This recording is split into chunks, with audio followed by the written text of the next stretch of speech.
ദൈവത്തിന്റെ അതിപരിശുദ്ധ നാമം വാഴ്ത്തപ്പെടുമാറാകട്ടെ. കൃപയാൽ മിനിസ്റ്ററിയ മറ്റൊരു പുത്തൻ എപ്പിസോഡിലേക്ക് ഏവർക്കും സ്വാഗതം. ഹല്ലേലൂയ. ഇന്നത്തെ ചിന്താവിഷയമായി നമുക്കൊരു വചനം വായിക്കാം. മത്തായി 17 അധ്യായത്തിന്റെ 21 അവസാനത്തെ വചനം. നിങ്ങൾക്ക് ഒന്നും അസാധ്യമാകുകയില്ല, എങ്കിലും പ്രാർത്ഥനയാലും ഉപവാസത്താലും അല്ലാതെ ഈ ജാതി നീങ്ങി പോവുകയില്ല എന്ന് ഞാൻ സത്യമായി നിങ്ങളോട് പറയുന്നു. ആമസ്തോത്രം. ഇതിന്റെ 21 നമ്മൾ വായിക്കുമ്പോൾ അവിടെ കാണാൻ കഴിയുന്നത് നിങ്ങൾക്ക് അല്പവിശ്വാസ നിമിത്തം മാത്രമേ നിങ്ങൾക്ക് കടുകുമണിയോളം, അതിന് 21, നിങ്ങൾക്ക് കടുകുമണിയോളം വിശ്വാസം ഉണ്ടെങ്കിൽ ഈ മലയോട് ഇവിടെ നിന്ന് അങ്ങോട്ടേക്ക് നീങ്ങുക എന്ന് പറഞ്ഞാൽ അത് നീങ്ങും. നിങ്ങൾക്കൊന്നും അസാധ്യമാകുകയില്ല. അതെ ദൈവമക്കളെ, കർത്താവായ യേശു ക്രിസ്തു നമ്മളോട് പറയുന്ന ഒന്നാണ്, നിങ്ങൾക്കൊന്നും അസാധ്യമാകുകയില്ല. ആമസ്തോത്രം. നമ്മളിലേക്ക് തന്നെ നോക്കിയാൽ നമുക്കെല്ലാം എന്താണ് അസാധ്യമാണ് അല്ലേ? പല കാര്യങ്ങളുണ്ട് നമുക്ക് എത്തിപ്പിടിച്ച് നമുക്ക് മേടിക്കാൻ കഴിയാത്ത, അല്ലെങ്കിൽ നമുക്ക് ചെയ്യാൻ കഴിയാത്ത എത്ര ഓഫീസ് വർക്കുകളുണ്ട്, ഓഫീസ് കാര്യങ്ങളുണ്ട്. അപ്പം ചില ഓഫീസ് ഫയലുകളിലൊന്നും നമ്മുടെ കൈകൾ എത്തിയാലൊന്നും അത് എന്ത് ചെയ്യത്തില്ല, സാധ്യമായി തീരുകയില്ല. ജോലി കാര്യങ്ങളായിക്കൊള്ളട്ടെ, സ്തോത്രം, നമുക്ക് എത്തിപ്പിടിക്കാൻ പറ്റാത്ത പലതുണ്ട് അല്ലേ? അസാധ്യമായി നമ്മുടെ ജീവിതത്തിൽ ഒരുപാട് കാര്യങ്ങളുണ്ട്. ഒരുപക്ഷെ നമ്മുടെ കഴിവുകൾ നമ്മളിലേക്ക് തന്നെ നോക്കിയാൽ ഇപ്പം എന്താണ്, നമ്മുടെ കഴിവുകൾ, നമുക്ക് അത്ര കഴിവുകളോ കാര്യങ്ങളോ ഒന്നുമില്ലായിരിക്കാം. ആമേൻ, സ്തോത്ര, ഹല്ലേലൂയ. എങ്കിലും ഇന്നുവരെ നിർത്തുന്നത് എങ്ങനെയാണ്? ദൈവ കൃപയാലാണ് അല്ലേ? നമ്മുടെ ജീവിതം നമ്മൾ പുറകോട്ടൊന്ന് നോക്കി, എത്രയോ നാൾ നമ്മൾ നടന്ന വഴികളല്ലേ, ഈ ഒരു വയസ്സ് വരെ നമ്മൾ പുറകോട്ട് നോക്കി, എത്രയൊക്കെയോ കഷ്ടതകൾ വന്നു, ഭാരങ്ങൾ വന്നു. ആമേൻ, സ്തോത്ര. ആമേൻ, ജോലി കാര്യങ്ങളിലൊക്കെ എത്രയൊക്കെയോ മുടക്കങ്ങൾ വന്നു, തടസ്സങ്ങൾ വന്നു അല്ലേ? എല്ലാം വന്നിട്ടും നമ്മൾ ഇന്നും ഇവിടെ ഇല്ലേ? ഇന്നും ഞാനും നിങ്ങളും എന്നെ കേൾക്കുന്ന വ്യക്തി ജീവിതങ്ങളും ഇല്ലേ ഇവിടെ? എത്ര വട്ടം ശത്രു നമ്മളെ കോതമ്പ് പാറ്റുന്ന പോലെ നമ്മളെ തകർക്കുവാൻ പ്ലാനിട്ടു, പദ്ധതിയിട്ടു. അപകടങ്ങളും, കാർ അപകടങ്ങളും, ആക്സിഡന്റുകളും, അങ്ങനെ ഇങ്ങനെ ആഭിചാരങ്ങൾ ചെയ്തു, പല പല തന്ത്രങ്ങളും ദുഷ്ടനായവൻ ഉപയോഗിച്ച് നമുക്കെതിരെ പ്രയോഗിച്ചിട്ടും ഇന്നും നമ്മളിവിടെ ഉണ്ടല്ലേ? ഒരുപക്ഷെ ആ ചെയ്ത ശത്രു ഇന്ന് ഈ ലോകത്തില്ലായിരിക്കാം അല്ലേ? അതാണ് ദൈവമക്കളെ, ഹല്ലേലൂയ. അതാണ് ദൈവം പറഞ്ഞത്, ചില കാര്യങ്ങൾ നമുക്ക് അസാധ്യമാണ്. ഹല്ലേലൂയ. ചിലതൊക്കെ നമുക്ക്, ചിലതെന്നല്ല, നമുക്ക് ദൈവവചനം പറയുന്നുണ്ട്, എന്നെ കൂടാതെ നിങ്ങൾക്കൊന്നും ചെയ്യുവാൻ കഴിയുകയില്ല. അപ്പൊ കർത്താവായ യേശു ക്രിസ്തുവിനോട് പറ്റിയിരുന്ന നമുക്ക് എന്തും ചെയ്യാൻ കഴിയും, അതെല്ലാം സക്സസ് ആവും. ചില കാര്യങ്ങളൊക്കെ നമ്മുടെ ജീവിതത്തിൽ എന്തല്ല, സക്സസ്ഫുൾ ആവുന്നില്ല. കാരണം നമ്മളിൽ ആശ്രയിക്കും, നമ്മുടെ ഇതിലെല്ലാം ആശ്രയിച്ച് ചെയ്യുന്നതുണ്ട്. പക്ഷെ യഹോവയിൽ ആശ്രയിച്ചാൽ നമുക്കെല്ലാം എന്താണ്, സാധ്യമാണ്. അതല്ല എൻ്റെ വിഷയം ഇന്നത്തേത്. ഇന്ന് നമ്മളിവിടെ വായിച്ചത് എന്താണ്, എല്ലാം ഒന്നും നിങ്ങൾക്ക് അസാധ്യമാകേയില്ല എന്ന് പറഞ്ഞിട്ട് വീണ്ടും അവിടെ എങ്കിലും എന്നവിടെ പറയാണ്. ആമേൻ, സ്തോത്രം. അവിടെ ഒന്നും ഫുൾ സ്റ്റോപ്പ് ഇടാതെ വണ്ണം കണ്ടിന്യൂ ആയിട്ട് പിന്നെ പറയണം, എങ്കിലും നിങ്ങൾ എന്ത് ചെയ്യണം, പ്രാർത്ഥനയാലും ഉപവാസത്താലും അല്ലാതെ ഈ ജാതി നീങ്ങിപ്പോകുകയില്ല. അതെ ദൈവമക്കളെ, ഒരു യഹോവ ഭക്തന്റെ സ്തോത്രം, അവന് നിലനിൽക്കുവാൻ വേണ്ടി, ഇപ്പം ഞാൻ പറഞ്ഞു നമുക്ക് എത്രയൊക്കെ അപകടങ്ങൾ, അനർത്ഥം, അവിടെയെല്ലാം നമ്മൾ നിലനിന്നത് എന്താ, നമ്മുടെ കഴിവോ പ്രാപ്തിയോ ഒന്നും അല്ല, എന്താന്നുള്ളതാണ് ഇപ്പൊ പറഞ്ഞത്. എന്തുകൊണ്ടാണ് നമ്മൾ നിലനിന്നത്? കർത്താവായ യേശു ക്രിസ്തുവിന്റെ കൃപയാലും നമ്മൾ പലപ്പോഴും എടുത്ത പ്രാർത്ഥനകൾ സ്വർഗത്തിൽ ചെന്നതുകൊണ്ട്, അല്ലെങ്കിൽ ഉപവസിച്ചും കൊണ്ടൊക്കെയാണ് നമ്മൾ ഓരോ പ്രശ്നങ്ങൾ എന്ത് ചെയ്യുന്നത്, ഓവർകം ചെയ്യുന്നത് അല്ലേ? നമുക്കിപ്പോൾ ഒരു ജോലി തടസ്സം, അല്ലെങ്കിൽ ഒരു ജോലി വേണം, ഉടനെ നമ്മൾ എന്ത് ചെയ്യും, ദൈവത്തിൽ ആശ്രയിച്ച് അങ്ങ് ഒരു ഉപവാസം ചെടുക്കും, അങ്ങനെ നമ്മൾ പ്രാർത്ഥിച്ച് ദൈവം നമ്മുടെ പ്രാർത്ഥന കേട്ട് ഇങ്ങനെ നമ്മൾ എന്ത് ചെയ്യണം, ഓവർകം ചെയ്യണം ഓരോ പ്രോബ്ലംസിന് അല്ലേ? അപ്പോൾ എന്നെ കേൾക്കുന്ന ഏതെങ്കിലും വ്യക്തി ജീവിതമേ, ഇന്ന് നിങ്ങൾ ഭാരപ്പെടുന്ന എന്തെങ്കിലും പ്രോബ്ലം ഉണ്ടെങ്കിൽ, ഒരിക്കലും നടക്കത്തില്ലെന്ന് ചിന്തിക്കുന്ന ചില വിഷയങ്ങളെ ഭാരപ്പെടുന്നുണ്ടെങ്കിൽ, ഒരിക്കലും ആ ഒരു നന്മ എനിക്ക് ലഭിക്കില്ല എന്ന് പറഞ്ഞാൽ ദൈവസന്നിധി ചില തീരുമാനങ്ങൾ എടുക്കുക, ചില ഉപവാസങ്ങൾ എന്ത് ചെയ്യുക, ക്രമീകരിക്കുക. അതിനുവേണ്ടി, ആ വിഷയത്തിന് വേണ്ടി മാത്രം ഒരു സ്പെഷ്യൽ പ്രയർ ടൈം ജീവിതത്തിൽ കൊണ്ടുവരിക. അവിടെയൊക്കെയും ആ മല പോലെ നിൽക്കുന്നതിന് ദൈവം എന്ത് ചെയ്യും, എടുത്തു മാറ്റുവാൻ കഴിയും.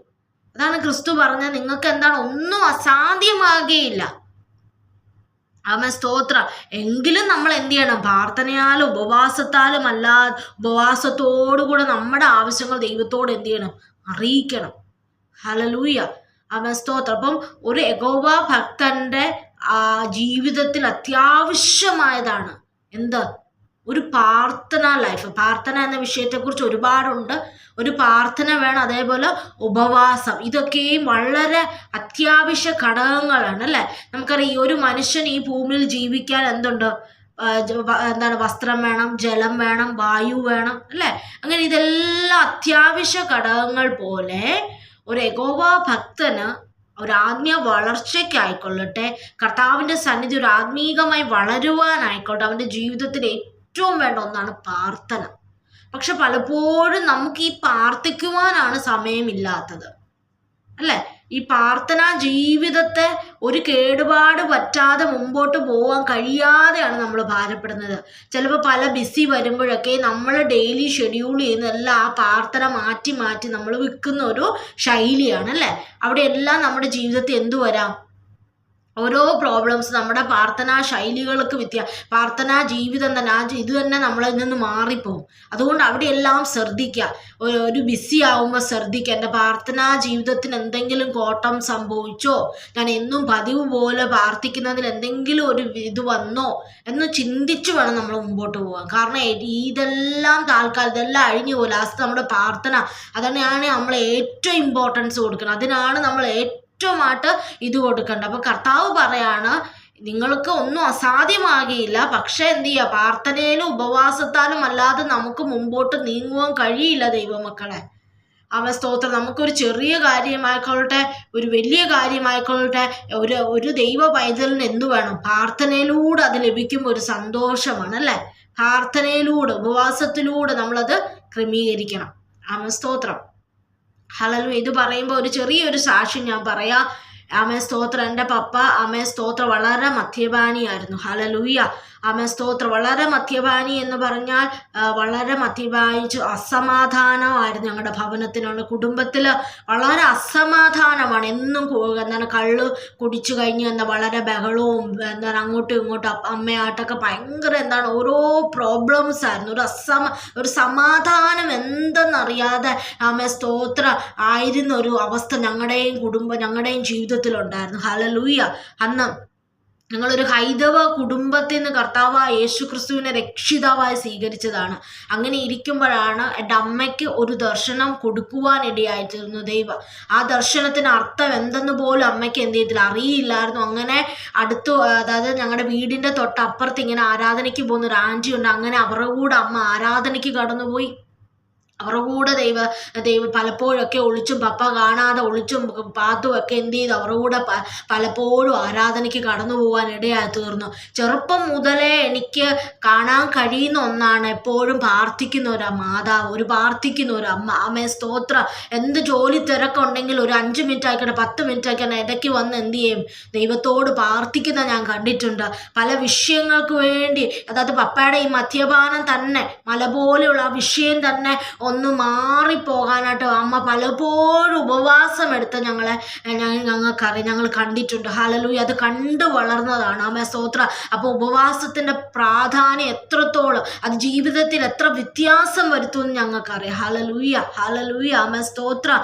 അങ്ങനെ എപ്പോഴും ആ ഒരു വിഷയത്തിന് നടുവിൽ അമ്മ പലപ്പോഴും വെള്ളം പോലും കുടിക്കാതെ എത്രയോ ദിവസങ്ങൾ, മിക്ക ദിവസങ്ങളും അമ്മ എന്ത് ചെയ്തു? ഉപവസിച്ച് കർത്താവ് അവിടുന്ന് ഒരു ജയം കൊടുത്തു. ആ മദ്യപാനിയായ പപ്പയാണ് ഇന്ന് ബൈബിളും എടുത്ത് ഒരു സഭ അമ്മ നടത്തിക്കൊണ്ടു പോകുന്നത്, ശുശ്രൂഷ ചെയ്യിക്കുന്നത് കർത്താവ്. ഹല്ലേലൂയ. അത് ദൈവമക്കളെ, അസമാധാനമായി കടന്ന ഞങ്ങളുടെ കുടുംബത്തിലേക്ക് ദൈവം എന്ത് ചെയ്തു? കർത്താവായ യേശു ക്രിസ്തുവിനെ അമ്മ രക്ഷിതാവായി സ്വീകരിച്ചു. അത് കഴിഞ്ഞ് കുറേ വർഷങ്ങൾ എടുത്തു പപ്പ ഇതിലേക്ക് ആകുവാൻ, പൂർണ്ണമായി ആകുവാൻ. അങ്ങനെ പപ്പായും എന്ത് ചെയ്തു? കർത്താവിനെ രക്ഷിതാവായി സ്വീകരിച്ചു. ഹല്ലേലൂയ. ഇന്ന് കുടുംബം അടക്കം ഞങ്ങൾ കർത്താവായ യേശു ക്രിസ്തുവിനെ എന്ത് ചെയ്യാണ്? ഉയർത്തുവാണ്. ഹല്ലേലൂയ. ഞങ്ങൾക്ക് ഉയർത്തുവാൻ ഇതൊന്നു മാത്രമേ ഉള്ളൂ. കർത്താവായ യേശു. ഒരു അനുഭവം പറയുവാണെങ്കിൽ ഒരുപാടുണ്ട് ദൈവമക്കൾ. ഹല്ലേലൂയ. ആമേ സ്തോത്രം. ഞങ്ങൾ ഇതിലേക്ക്, ഈ ഹിന്ദു മതത്തിൽ നിന്ന് ഞങ്ങൾ ആമേ സ്തോത്രം ഞങ്ങൾ ഈ കർത്താവായ യേശു ക്രിസ്തുവിനെ രക്ഷിതാവായി സ്വീകരിച്ചപ്പോൾ ആമേ സ്തോത്രം അനേകർക്ക് എതിർപ്പുകൾ വന്നു. കുടുംബത്തിൽ നിന്ന് എതിർപ്പ് വന്നു, കുടുംബക്കാരിൽ നിന്ന് എതിർപ്പുകൾ വന്നു. അവരൊരു സെലിബ്രേഷനോ കാര്യങ്ങളൊക്കെ ഞായറാഴ്ച കൊണ്ടുവച്ചാൽ ഞങ്ങൾ അതിലൊന്നും ഞങ്ങൾക്ക് എന്ത് ചെയ്യത്തില്ല, പോകാൻ പറ്റുമോ? ഒരിക്കലും പോയിട്ടില്ല. അതിലൊക്കെ മുഖേന അനേക പ്രശ്നങ്ങൾ വന്നു. അതിലൊന്നും കാര്യമാക്കിയില്ല. ഒന്ന് മാത്രം ഞങ്ങളുടെ കുടുംബവും നോക്കി, എന്താണ്? കർത്താവായ യേശു ക്രിസ്തുവിന്റെ മുഖത്ത്. അതുകൊണ്ട് ഇന്ന് വരെ ലജ്ജിക്കാതെ വേണം ആമേ സ്തോത്രം ഞങ്ങൾ നിൽക്കുന്നു. ഹല്ലേലൂയ, ആമേ സ്തോത്രം. അപ്പൊ ഉപവാസത്തിന്റെ പ്രാധാന്യം എന്താണ്? ഇപ്പോഴത്തെ മാതാപിതാക്കളോടൊക്കെ അതായത് ഞങ്ങളെ എനിക്കൊന്ന് ഒരു 5ാം ക്ലാസ് തൊട്ട് അമ്മ ഉപവസിപ്പിക്കാൻ പഠിപ്പിച്ചിട്ടുണ്ട്. ഹല്ലേലൂയ. അമ്മയും പപ്പേ 5ാം ക്ലാസ് മുതലാന്ന് തോന്നുന്നു ഞങ്ങൾ എല്ലാ വെള്ളിയാഴ്ചയും ആദ്യം സ്റ്റാർട്ട് ചെയ്ത് ഉച്ചവരെ എടുക്കുക. ആദ്യമൊക്കെ നല്ല ബുദ്ധിമുട്ടായിരുന്നു. ഒരു 5ാം ക്ലാസ് മുതലാണ് എൻ്റെ ഓർമ്മ ശരിയാണെങ്കിൽ അന്ന് മുതൽ ഞങ്ങൾ എന്ത് ചെയ്തു? ഉപവസിക്കാൻ പഠിപ്പിച്ചു. ഹല്ലേലൂയ. എന്നും ഒരു വിഷയം വന്ന് എന്ത് ചെയ്യുക? ഉപവസിക്കുക, പ്രാർത്ഥിക്കുക. അങ്ങനെ എന്ത് ചെയ്തു? ഉപവസിച്ച് തുടങ്ങിയവർ. അപ്പോൾ ഇപ്പോൾ ഈ ഒരു 29 വയസ്സ് ഈ ഒരു വർഷത്തിൽ അല്ലെങ്കിൽ ഈ ഒരു ഏജിൽ എന്താണ് അതിൻ്റെ പ്രാധാന്യം എന്നറിയാമോ? ഒരു പ്രശ്നം വരുമ്പോൾ, ഒരു ജീവിതത്തിൽ ഒരു പ്രശ്നത്തിലേക്ക് ആഞ്ഞടിക്കുമ്പോൾ അമ്മേ സ്തോത്രം പപ്പയും അമ്മയും വന്ന് പറയേണ്ട കാര്യമില്ല, ഉപവസിക്കുക, പ്രാർത്ഥിക്കുന്നത്. കാരണം ചെറുപ്പം മുതലേ അത് എന്ത് ചെയ്യുക? പഠിപ്പിച്ച് ശീലിപ്പിച്ചിരിക്കുകയാണ്. അതുകൊണ്ട് എന്ത് ചെയ്യണ്ട?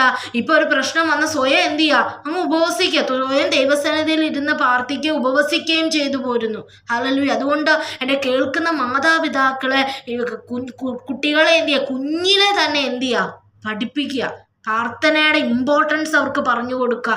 പ്രാർത്ഥന ഇല്ലാതെ വേണം ഹല്ലേലൂയ ഒന്നും നിലനിൽക്കുകയില്ലെന്ന് പറഞ്ഞു കൊടുക്കുക. പ്രാർത്ഥന ഇല്ലാതെ നമുക്കൊന്നും ക്രിസ്തുവിൽ നിന്നായിക്കോട്ടെ പ്രാപിക്കാൻ കഴിയില്ല എന്നവരെ പഠിപ്പിക്കുക. അമ്മേ സ്തോത്രം.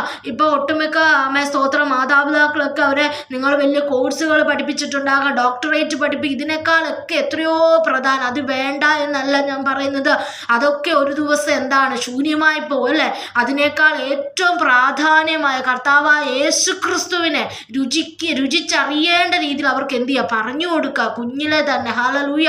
അവർ മുതിരുമ്പോൾ എന്ത് ചെയ്യുന്നു? അവർക്കൊരാവശ്യം, അവർ മുതിർന്ന് ഒരു നിലവിലെത്തുമ്പോൾ അല്ലെങ്കിൽ ഒരു നിലയിലെത്തുമ്പോൾ അവർക്കൊരു പ്രശ്നം വന്നാൽ അവരോട് നിങ്ങൾ പറയേണ്ട, അവർ ഓട്ടോമാറ്റിക്കലി എന്ത് ചെയ്യുക? ദൈവത്തോട് പ്രാർത്ഥിക്കും, അങ്ങനെ ഉപവസിക്കും, അങ്ങനെ അവർ ജയം നേടുവാനിടയായിത്തീരും. അവിടെയാണ് ഒരു മാതാപിതാക്കൾ എന്താവുന്നത്? സക്സസ് ആകുന്നത്. അല്ലാതെ അവൻ വലിയ സാലറി ലഭിക്കുമ്പോഴോ മക്കൾ വലിയ ഉന്നത നിലകളിലൊക്കെ എത്തുമ്പോൾ സന്തോഷമുണ്ടാകാം. പക്ഷെ ഒരു യഥാർത്ഥത്തിൽ ഒരു ദൈവ മക്കളായ മാതാപിതാക്കൾക്ക് ഒരു സന്തോഷം വരുന്ന അവരുടെ മക്കൾ നിലനിൽക്കുന്നത് പരിശുദ്ധാത്മാവിലാണെങ്കിൽ, അവരുടെ മക്കൾ ദൈവത്തിന്റെ പ്രമാണത്തിലാണ് നിലനിൽക്കുന്നെങ്കിൽ, ദൈവത്തെ അനുസരിക്കുന്നതെങ്കിൽ അവർക്കൊരു ഹൃദയ സന്തോഷമുണ്ട്. അല്ലെങ്കിൽ നിങ്ങൾക്ക് ചോദിച്ചു നോക്കാം ഏത് മാതാപിതാക്കളോടും. ഹല്ലേലൂയ. അവർക്കൊരു സന്തോഷം വരുന്ന അവരുടെ മാതാപിതാക്കൾ അല്ലെങ്കിൽ അവരുടെ മക്കൾ എന്താണ്? ദൈവത്തിലാണ് നിലനിൽക്കുന്നത് എന്നറിയുമ്പോൾ. ഹല്ലേലൂയ. ദൈവത്തിൽ ആശ്രയിക്കുന്നത് കണ്ട്. അതേ ദൈവമക്കളെ ചെറുപ്പം മുതലേ തന്നെ മക്കളെ എന്ത് ചെയ്യുക? പഠിപ്പിക്കുക, ഉപവസിക്കാൻ പഠിപ്പിക്കുക, പ്രാർത്ഥിക്കുവാൻ പഠിപ്പിക്കുക. ഹല്ലേലൂയ. അവർക്ക് ദൈവത്തെക്കുറിച്ച് രുചിച്ചറിയുവാൻ ഓരോ കാര്യങ്ങൾ വചനങ്ങളിലൂടെ എല്ലാം അവരെ എന്ത് ചെയ്യുക? ബലപ്പെടുത്തി വളർത്തിക്കൊണ്ടുവരണം. ഹല്ലേലൂയ. അതൊരു വലിയൊരു റെസ്പോൺസിബിലിറ്റിയാണ് മാതാപിതാക്കൾക്ക്. അപ്പോൾ അവർ വളരുമ്പോൾ അത് നിങ്ങൾക്കൊരു അനുഗ്രഹമായി നിങ്ങളെ ആശ്വസിപ്പിക്കുക, നിങ്ങളോട് വചനങ്ങളിലൂടെ സംസാരിക്കുക, അവരെ ദൈവം ബലപ്പെടുത്തും. ഹല്ലേലൂയ. അപ്പം ഇന്ന് നമ്മളിവിടെ പറഞ്ഞെന്താണ്? ഉപവാസത്തോടെ. സോ എൻ്റെ അമ്മ ഹല്ലേലൂയ ദൈവത്തിന്റെ ആശ്രയം, ദൈവത്തിന്റെ കൃപയാൽ അമ്മ ഉപവസിച്ച് അങ്ങനെ പപ്പ മദ്യപാനത്തിൽ നിന്ന് പൂർണ്ണമായി രക്ഷിക്കപ്പെടുവാനോ ഹല്ലേലൂയ ദൈവവേലയിലായിരിക്കുവാനോ ഇവിടെയായി തീർന്നതുപോലെ അസമാധാനത്തെ ഹല്ലേലൂയ മദ്യപാനം ഇന്ന് പല ഭവനങ്ങളിലും എല്ലാം അസമാധാനം കൊണ്ടുവരുക. ആമേ സ്തോത്രം. പല ഭവനങ്ങൾക്കുള്ളിലും മദ്യപാനത്തെ കൊണ്ട് എന്ത് ചെയ്യാണ്? ആമേ സ്തോത്രം. കുടുംബത്തിൽ ഇപ്പം നല്ലൊരു ആഹാരങ്ങൾ കൊണ്ടുവച്ചാൽ അത് സന്തോഷത്തോടെ ഒന്നിച്ച് കഴിക്കാൻ പറ്റാത്തൊരവസ്ഥയിലാണ് എന്നെ കേൾക്കുന്ന വ്യക്തി ജീവിതമെങ്കിൽ ഹല്ലേലൂയ ഇന്ന് പൽക്കാലം നിങ്ങൾക്ക് എവിടെ പോയാലും നിങ്ങൾക്ക് സമാധാനം ലഭിക്കുകയില്ല.